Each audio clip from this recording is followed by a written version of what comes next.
नमस्ते, प्रणाम। हम गायक सिकंदर तबाही आप सभी भोजपुरिया भाई के हाथ जोड़ के प्रणाम करता नहीं। और देखिए आज हमारे सीन बा ये कबड्डी के सीन है। ये हमारे भाई हाँ ये हमारे भाई ये हीरो और से हैं और मैं विलेन और से हूँ। ये विलेन है भाई। इसको हारना मजबूरी है जी और हमको जीतना मजबूरी है। हाँ। लेकिन रियल में हम हारेंगे, वो जीतेगा। चाचा इधर लोकेशन दिखाइए।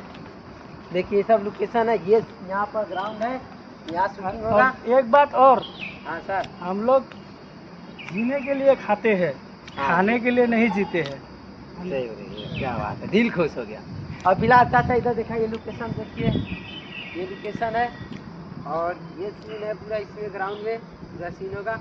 और आप लोग से रिक्वेस्ट निवेदन है कि भैया मेरा video like comment share please subscribe कीजिएगा और थोड़ा सपोर्ट कीजिए। आप लोग के लिए ही मैं वीडियो बनाता हूँ कि ताकि मेरा वीडियो हिट जाए। और देखिए प्यार आशीर्वाद दीजिए। फिलहाल वीडियो अभी आपको और दिखाते हैं जब शूटिंग स्टार्ट होगा। तो अभी तो ब्रेकअप हुआ है, सब लोग अपना अपना सीन ले रहे हैं, कपड़ा ड्रेस चेंज कर रहे हैं। मैं भी चेंज कर दिया हूँ। तो बाइस के लिए अभी फिर थोड़ी देर में हम लोगों को वीडियो दिखाता हूँ।